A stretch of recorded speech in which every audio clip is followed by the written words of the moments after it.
जय मेहर बाबा। अवतार मेहर बाबा की जय। अवतार मेहर बाबा आरवी केंद्र, सुमनताई चौधरी। नई जिंदगी यानी नवजीवन। 71वां स्मृति दिन 16 अक्टूबर 1949। आज हम सब बाबा प्रेमी नई जिंदगी के पर्व को प्रारंभ मेहर बाबा ने और साथियों ने किया था। 71वां स्मृति दिन अपने अपने घरों में आनंद से मना रहे हैं। नई जिंदगी बाबा के जीवन का महत्वपूर्ण कार्य था। पहले के अवतार काल में इस प्रकार का जीवन बिताया क्या, ऐसा प्रश्न पूछने पर बाबा ने मुझे कुछ मालूम नहीं कहा था और ज़्यादा भाष्य भी नहीं किया था। हम ऐसे कह सकते हैं कि हम लोगों के लिए वो आवश्यक नहीं होगा। ये नई जिंदगी का जो एक तराना था तो वो इस प्रकार था, सुनो मेहर बाबा की खामोश बानी, इसी में है सब आशिकों की कहानी। नई जिंदगी बाबा के जीवन का महत्वपूर्ण कार्य था। इस जिंदगी को बाबा ने पूर्ण असहायता, आशा रहित, ईश्वर पर निर्भरता का नाम दिया था। नई जिंदगी का आधार मेहर बाबा पर दृढ़ विश्वास और प्रेम है। मेहर बाबा ने अपने अवतारी जीवन को 2 भागों में विभक्त किया। पहला भाग ये था कि प्रभुता की पुरानी जिंदगी और दूसरा सेवकाई की नई जिंदगी। मेहर बाबा की पुरानी जिंदगी यानी सदगुरु बाबा जान, उपासनी महाराज, साईं बाबा, नारायण महाराज और ताजुद्दीन बाबा, इनके द्वारा ईश्वरीय पद और प्रभुता की स्थापना की, जिसमें वे प्रभु है, समर्थ है और ईश्वर है। बाबा की दूसरी जिंदगी यानी नई जिंदगी उन्होंने अपने कार्य के लिए स्वीकार की थी। सेवक की असमर्थता, असहायता, अनिश्चितता जिंदगी है जो उन्होंने सदा के लिए अपने प्रेमी जनों के लिए स्थिर की थी। नई जिंदगी का तराना ये गीत मेहर बाबा के सूचना अनुसार लिखा गया था। इस गीत द्वारा मेहर प्रेमी को मार्गदर्शन और प्रेरणा मिलती है। मेहर बाबा 16 अक्टूबर 1949 को मेहराबाद और मेहराजाद आश्रम को त्याग कर अपने शिष्यों के साथ निकल पड़े थे। अपने नाम पर समाधि स्थान सिर्फ रखा था, भौतिक सब छोड़ दिया था। बाबा का समाधि स्थान संसार के लिए आध्यात्मिक का खजाना है। ये खजाना उन्होंने संसार को अर्पण किया था। सब जायदाद बेचने को कहा था। जो स्त्री मंडली थी बाबा के, इसमें उनकी जो चीज़ वस्तु थी, जो बाबा के साथ आने वाली थी स्त्रियाँ, तो जिसके पास उनके पास भी उनका भी बहुत सामान था, जिसमें साड़ियाँ, सुवर्ण अलंकार, रत्न अलंकार का भी समावेश था। तो ये सब बेचने के लिए कहा था। बेलगांव में 22 एकड़ ज़मीन थी। वह विष्णु की बहनोई को कम पैसे में ही बेच डाली थी और उसमें की 4 एकड़ ज़मीन सिर्फ मेहरा के नाम पर रखी थी और उसकी देखभाल विष्णु की जो बहन थी उसको करने के लिए कहा था। बाबा का एक वाक्य था, जब सब मर जाएंगे तब चीज़ों के बारे में चिंता करने में क्या अर्थ है। बाबा के इस वाक्य को हम आज अपने मन में दोहरा रहे हैं, क्योंकि कोरोना चालू है। हमें भी कोई भी चीज़ों की चिंता नहीं करना है। ये कोरोना सच मानो तो नई जिंदगी और हम उसकी थोड़ी झलक अपने जीवन में बिता रहे हैं। कोरोना के कारण परिवर्तन तो ज़रूर होगा, क्योंकि ये हमें तो ऐसा लगता है कि कोरोना हर एक के मन में, हर एक में परिवर्तन करने के लिए ही आया है। बाबा अपने चुने साथियों के साथ, जिसमें 4 लेडीज मेहरा, मणि, गोहर, मेहरू और 17 पुरुष थे। श्री मेहर बाबा, आदि के ईरानी, पेंडू, बैदुल, गणी, दौलत सिंह, अन्ना, मुरली एरज, काका बारिया, सदाशिव पटेल, डॉक्टर नीलू, डॉक्टर डोंके, विष्णु, बाबा दास, अलोबा और गुस्ताद जी, ऐसे उनके साथ ये साथी थे। इस ईश्वर पर निर्भर होकर निकल पड़े थे। बाबा ने नई जिंदगी में साधक की पात्रता ली थी और संसार के साधकों को दिखा रहे थे नई जिंदगी किस प्रकार बिताना चाहिए। परमात्मा जब जो भी पात्रता धारण करता है वह पूर्ण रूप से प्रकट करता है। जब राजा की पात्रता अदा करता है तब पूर्ण रूप से राजा बन जाता है और भिखारी के रूप में अपूर्णता नहीं रखता है। जैसे एक हम उदाहरण ले सकते हैं कि जैसे सम्राट वेश बदलकर प्रजा के सामने अपना परिचय न देकर सर्वसामान्य नागरिक जैसा रहता है, इसलिए कि प्रजा की क्या हालत ये देखने के लिए वो अपना वेश बदलता है। फिर भी वह एक क्षण भी सम्राट से कम नहीं रहता। कोई भी उनका सम्राट पद ले नहीं सकता।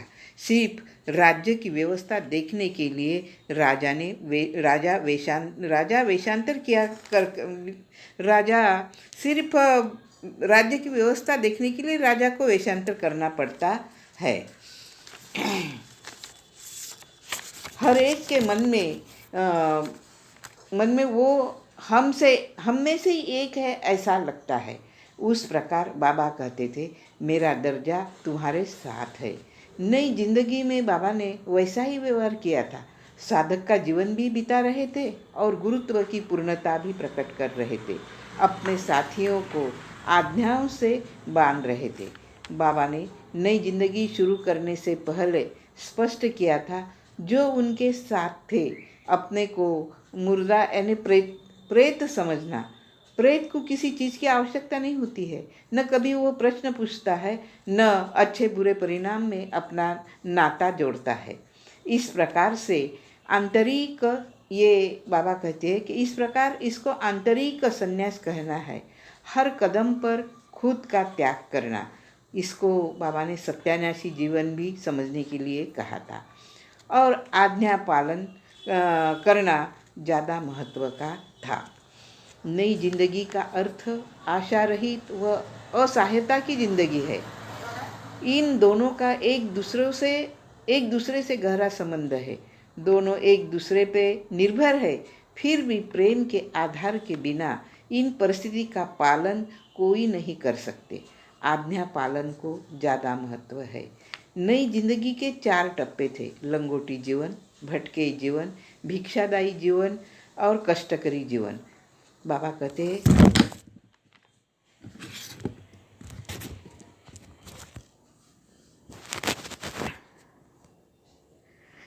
तीन प्रकार का जीवन बाबा ने खुद मानव कल्याण के लिए व्यतीत किया। हमें करने की ज़रूरत नहीं है। कष्टकरी जीवन से हमसे कष्टकरी जीवन से अपेक्षा है प्रामाणिकता और समर्पण भाव से पार पाड़ना है। निस्वार्थता, ढोंगीपना, बड़ापन न जताते हुए ईश्वर कार्य में प्रेम से किया हुआ काम, प्रेम से दी हुई यह आहुति है, ऐसे बाबा कहते थे। बाबा कहते हैं, नई जिंदगी मेरे लिए रहस्य है। सामान्य मानवीय चेतना थी, उसमें दिव्य चेतना प्राप्त होना सामान्य बात नहीं है। ईश्वर साक्षात्कार होकर अवतार पथ पर स्थापना होने के बाद मंडली के साथ रहना, यानी मेरे लिए नई जिंदगी है। नई जिंदगी के सफ़र में हर एक को काम बाबा ने काम दिए थे।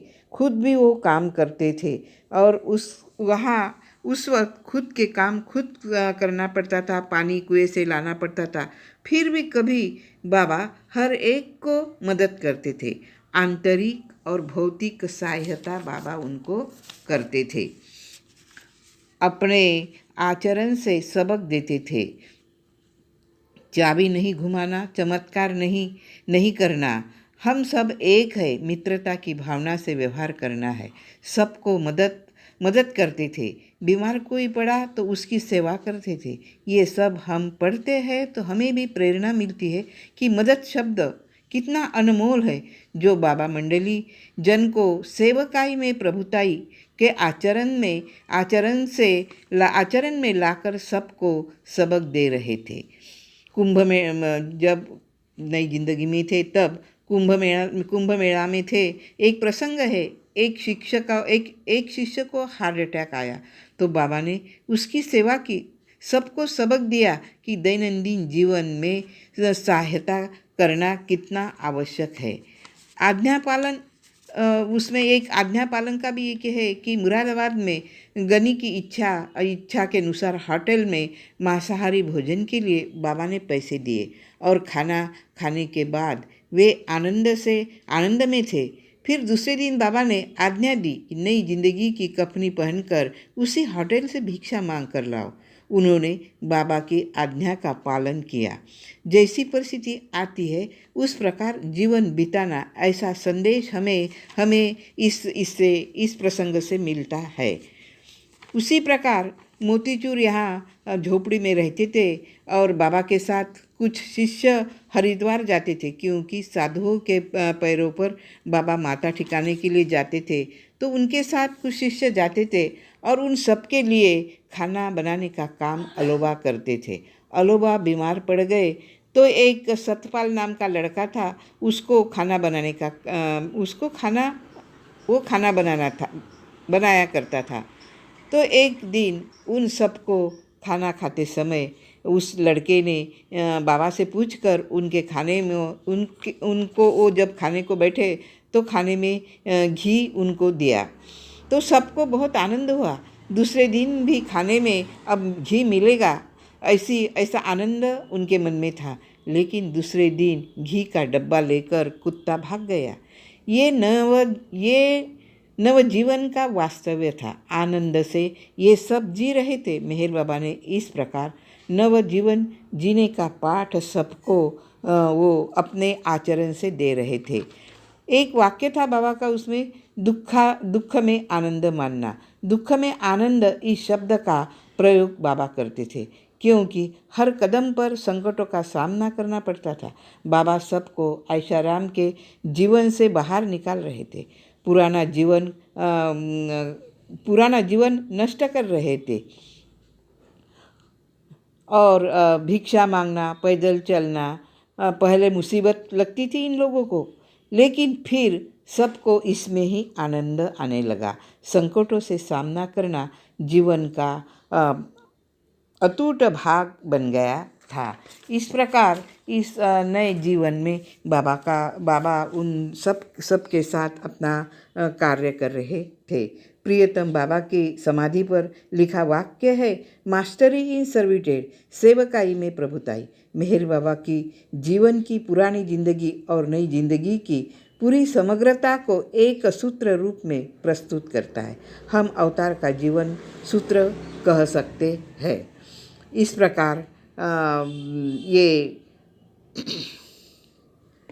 प्रकार उनको जब ये भिक्षा मांगने के लिए गए तो कुछ नियम बना गए थे। उसमें भिक्षा के लिए नंगे पैर, कफनी और पीतल का पात्र और झोली भिक्षा मांगते समय भाई भिक्षा दीजिए अथवा माई भिक्षा दीजिए। नीलू गोडसे को मुसलमान बस्ती में भिक्षा मांगने को और गनी को हिंदू मोहल्ले में भिक्षा मांगने को भेजा गया। मिठाई की दुकान में न जाने के लिए कहा था, मनाही थी। भिक्षा में पैसे भी नहीं लेने थे। इस प्रकार भिक्षा मांगते वक्त अगर अपमान हो गया तो क्रोध व्यक्त नहीं करना, ऐसे ये नियम थे। एरज भाई कहते हैं, हमें भी नई जिंदगी के बारे में कुछ पता न था। पुराने जिंदगी को त्याग करके असहायता व आशा रहित का स्वीकार करना, इतना हमें मालूम था। 1931 में पहली बार बाबा प्रदेश यात्रा के दौरान जब गए तब पहली बार नई जिंदगी का शब्द प्रयोग बाबा ने किया था। दर्शन कार्यक्रम में एक युवती आती है और बाबा से कहती है, मेरे पास सब कुछ धन दौलत सब है, फिर भी मैं आत्महत्या करना चाहती हूँ। बाबा उसे कहते, फिर क्यों नहीं करती आत्महत्या? और फिर थोड़ी देर के बाद उसका सिर उठाकर कहते हैं, अब तुम नहीं हो, नई जिंदगी जीना शुरू करो।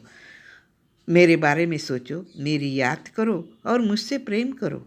फिर जो मंडली के लोग बाबा के साथ थे वो ये सुनकर आश्चर्य में पड़ गए।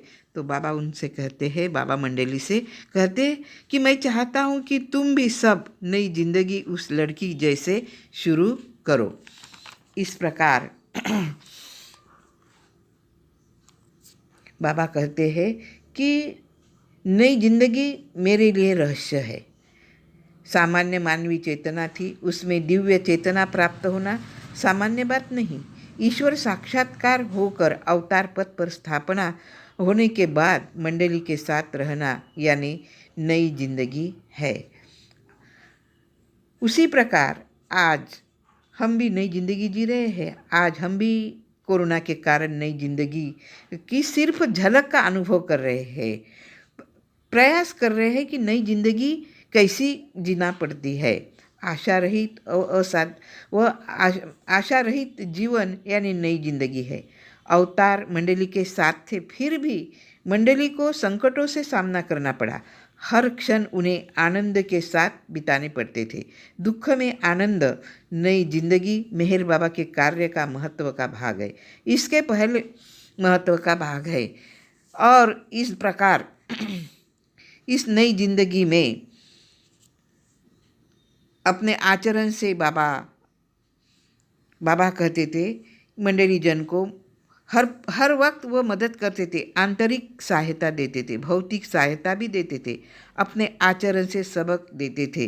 इस प्रकार नई जिंदगी में हमें भी अपने दैनंदिन जीवन में बाबा जिस प्रकार मदद करते थे, तो हम भी अपने जीवन में थोड़ी थोड़ी मदद करने की हमें भी प्रेरणा मिलती है। मदद ये शब्द कितना अनमोल है, जो बाबा मंडली जन को सेवकाई में प्रभुताई का आचरण में लाकर सबको सबक दे रहे थे।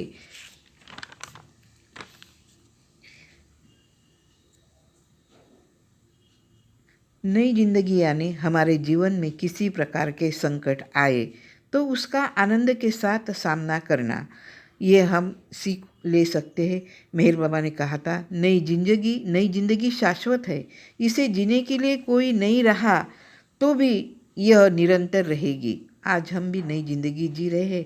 बाबा ने अपने साथियों के माध्यम से संसार को नई जिंदगी का मार्ग दिखाया। नई जिंदगी का अर्थ है सब इच्छा वासनाओं से मुक्त होने का प्रयास करना, जिसमें सत्य, प्रेम और ईमानदारी से जिंदगी बिताने का प्रयास करना।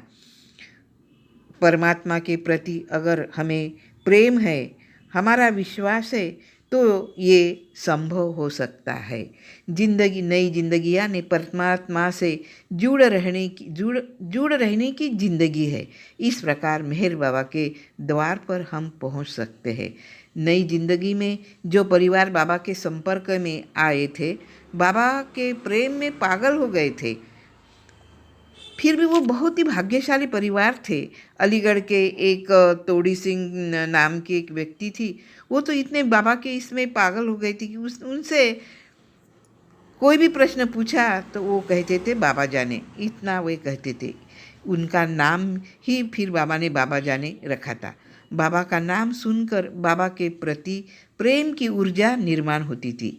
एक परिवार ऐसा था कि जो गया प्रसाद खरे जो थे, उन्होंने सिर्फ 1 मिनट बाबा का दर्शन मेहराबाद में लिया था, और उसी दर्शन के इससे वो इतने प्रभावित हो गए थे कि फिर उनका लड़का डॉक्टर था, डॉक्टर खरे, वो बनारस में रहते थे। जब नई जिंदगी के वक्त बाबा वहाँ बनारस में पहुँचे तो वो डॉक्टर जो खरे थे, उन्होंने तो बाबा को नहीं देखा था, फिर भी वो बाबा के प्रेम में कैसे ये हो गए। तो हम इस बात का ये कर सकते हैं कि उनके जो पिताजी गया प्रसाद खरे थे, तो इन्होंने 1 मिनट उनको सिर्फ देखा था, तो उसका ये जो हम जो बोलते हैं कि बाबा कैसे एक संपर्क में कैसे हर एक को लाते हैं, जिन पर कृपा होती है, तो अब संपर्क में किस प्रकार आते हैं। जब बनारस में पहुँचे तो डॉक्टर नाथ और डॉक्टर खरे ये परिवार बहुत ही भाग्यशाली परिवार रहा, क्योंकि बाबा ने पहली बार उन्होंने जो भी ये किया था, तो वो सब डॉक्टर खरे और डॉक्टर नाथ ने उन सब का सब इसको बाबा को उन्होंने न देखा था न कुछ था, फिर भी उन्होंने जो भी एरेज भाई ने कहा तो वो सब उन्होंने किया। और वो इतना भाग्यशाली ये था परिवार था कि पहली भिक्षा मेहर बाबा ने वो डॉक्टर खरे और डॉक्टर नाथ के यहाँ मांगी थी। इस प्रकार मेहर बाबा की कृपा किस प्रकार होती है, एक इस म्हणजे मेहर बाबा का जी कृपा होती है हर एक पर, तो ये इस प्रकार वो नाथ और खरे के पर बाबा ने बनारस में कृपा की थी। ये थोड़ा सा ही मैंने इसमें ये बताया है, इसलिए कि थोड़ा सा मुझे ये बनारस का ये हुआ कि हमारे आरवी केंद्र के जो गिरी साहब है, उनके दो लड़के राहुल और दो लड़के उनके और उनके जवाई जो नम्रता के मिस्टर, ये तीनों मिलकर योगेश, राहुल और उनके जवाई, तो ये लोग बनारस गए और वहाँ जहाँ बाबा ने डॉक्टर नाथ का घर और वहाँ की सब वो देख कर आए। वहाँ का सब हमको हमारे केंद्र में उन्होंने वहाँ की सब वार्ता सुनाई, और इसलिए हम भी वो प्रभावित हो गए कि वो वहाँ से इतना दूर कहाँ है, हमें तो मेरे तो मालूम नहीं, पर वो वहाँ से ये सब वहाँ की बातें हमको हमारे केंद्र में उन्होंने बताई थी, इसलिए मैंने थोड़ा सा वो भाग लिया था। अगर हमें कभी टाइम मिला तो हम उसकी पूरी ये बताएंगे। इस प्रकार ये जब हम ये सब पढ़ते हैं, जिन जिन परिवार पर बाबा का कैसा ये कृपा हुई, तो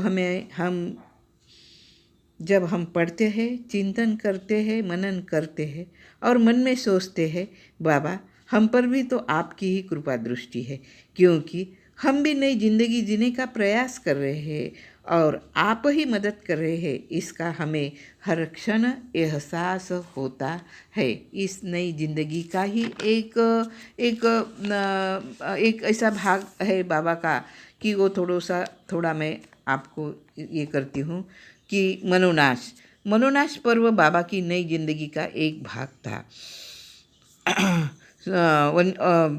16 अक्टूबर 1949 को अपने साथियों के साथ नई जिंदगी का अंगीकार बाबा ने किया था, और मनोनाश के पर्व को 16 अक्टूबर 1951 को नई जिंदगी के दूसरे स्मृति दिन के प्रारंभ में ये मनोनाश का ये किया था।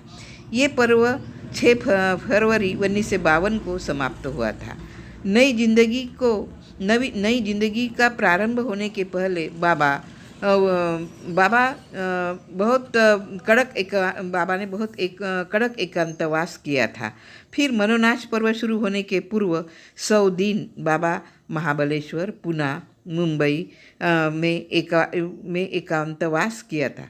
बाबा ने कहा, मुझे इस कार्य में ईश्वर ने मदद की, और कहा मुझे इस पुरानी जिंदगी के मेहर बाबा की अवस्था 16 फरवरी 1952 तक प्राप्त करने में ईश्वर सहाय करेंगे। 16 अक्टूबर रोजी बाबा ने अपने 5 शिष्यों को प्रमुख धर्म के प्रार्थना स्थल पर लेके गए और मनोनाश का शुभारंभ हैदराबाद के पास खोजागुड़ा नौबत पहाड़ पे उन्होंने किया। पहाड़ पे हजरत बाबा फखरुद्दीन का एक दरगाह था और पहाड़ के जमीन पर एक हिंदू मंदिर था। 7 दिन पहाड़ पर बाबा ने वहाँ कार्य किया, और बाबा और 4 शिष्य प्रवास करके खुलादाबाद और वहाँ से मेहराबाद पिंपलगांव में आए। मनोनाश का अंतिम कार्य पिंपलगांव यहाँ टेकड़ी पर शुरू किया। उसको पहले टेम्बी टेकड़ी नाम था, फिर उस टेकड़ी को मनोनाश टेकड़ी नाम दिया। वहाँ कार्य किया। फिर टेकड़ी के नीचे मेहराजाद का महत्व का काम मेहराजाद में कार्य पूरा फिर टेकड़ी के नीचे मेहराजाद में कार्य पूरा किया। हिंदू का मंदिर, बौद्ध का मंदिर, मस्जिद, अग्नि कलश, चर्च, ये 5 प्रतीकें बनाई गई थी। ये वहाँ एकांतवास के स्थान पर रखी थी। एरज को एक कागज पर ये लिखने को कहा था कि ये सब धर्म के विधि नियम, कर्म कांड और विधि समारंभ आज अग्नि में भस्मसात कर रहे हैं।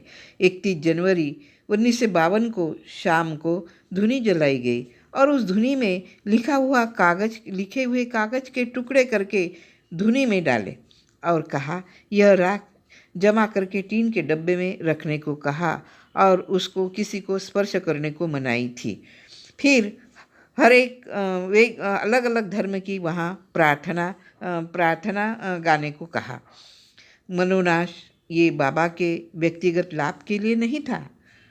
अगले साल अगस्त 1953 में देहरादून यहाँ बाबा ने परवरदिगार प्रार्थना दी और श्रेष्ठों में सबसे श्रेष्ठ, मैं श्रेष्ठों में सबसे श्रेष्ठ हूँ, यह स्थान की घोषणा की। फिर मेहरस्थाना में वर्णमाला फलक पर अवतार मेहर बाबा की जय पहली बार जाहिर किया। अवतार की घोषणा मेहर अपनी वहाँ मेहरस्थाना में की। मनोनाश पर्व में मानव जाति के लिए एक मौल्यवान उपहार दिया है। हम सब के लिए पश्चाताप प्रार्थना दी और हमें जागरूक भी कर दिया। अगर आपसे हरदम भूल हो गई तो ईश्वर के समक्ष किस प्रकार पश्चाताप करना चाहिए। फिर बाबा ने स्थान स्थान पर सार्वजनिक दर्शन दिए। लाखों प्रेमी बाबा के चरणों में उस प्रकार आकर्षित हो गए थे जिस प्रकार दीपक की और पतंग होते हैं। यह बाबा के मनोनाश के कार्य का परिणाम था, बाबा की पुरानी और नई जिंदगी का परिणाम था। साधक की नई जिंदगी पूर्ण मनोनाश होने पर समाप्त होती है, उसे जिंदगी प्राप्त होती है। बाबा का संदेश है परमात्मा के प्रति पूर्ण हृदय से सेवा करना। इस प्रकार मेहर बाबा की कृपा प्राप्त हो सकती है। इसमें जो मेहर चालीसा है, तो इस मेहर चालीसा का भी जो हम हरदम मेहर चालीसा का ये करते हैं, पढ़ते हैं और रोज़ मेहर चालीसा हम ये करते हैं। उसमें भी एक बहुत ये है कि ये मेहर चालीसा केशव नारायण निगम इन्होंने लिखी थी। वो कहते हैं कि जब बाबा हरिद्वार में नई जिंदगी में थे उस वक्त उन्होंने 1950 में ये लिखी थी। और फिर उन्होंने जब बाबा हरिद्वार में नई जिंदगी में थे तो 23 नवंबर 1952 सुबह मेहर बाबा अस्थाना के आंगन में मेहर चालीसा प्रथम बार बाबा को सुनाई। इस प्रकार हम ये जो मेहर चालीसा है उससे बाबा बहुत प्रभावित हो गए थे। वो एक हमारे लिए एक अमूल्य निधि है, क्योंकि हम अब जो कोरोना जो चालू है तो उसमें हम भी सब जने रोज़ तो हम ये करते ही है, मेहर चालीसा गाते ही है। लेकिन जो अब हम बाबा का ये कर रहे हैं, हमारा एक ग्रुप जो है तो वो ग्रुप में सब बाबा की ये कर रहे हैं, जप कर रहे हैं। तो जो मेहर कृपा पालवे जो है उन्होंने हमें ये भी ये दिया कि इस जप के साथ आप मेहर चालीसा भी गाओ और उसके परिणाम आपको ये होंगे कि आप खुद तुम जान सकोगे कि उसके परिणाम तुम्हारे दिल पे क्या होते हैं। तो हम 2 महीने से वो भी कर रहे हैं, 4 महीने से जाप कर रहे हैं बाबा का, और उससे हमें बहुत ही एक प्रकार का आनंद मिल रहा है कि वो हम शब्दों में नहीं बता सकते। इस प्रकार आज हमने ये बाबा का जो ये एक नई ज़िंदगी का एक जो ये था तो ये हमने आपके सामने थोड़ा सा प्रस्तुत किया है। इसमें जो एक आज ही म्हणजे वो जो गीत है तो गीत मुझे तो कुछ ये आता नहीं है, लेकिन मैं 4 पंक्तियाँ वो गीत गाकर अपना ये समाप्त करती हूँ। बाबा के चरणों में जो मैंने अपने 4 शब्द ये किए हैं, चरणों में ही प्रस्तुत किए हैं। तो अगर मैं तो हिंदी नहीं हूँ, मराठी हूँ, अगर कुछ कम ये हो गए तो मुझे माफ़ करना।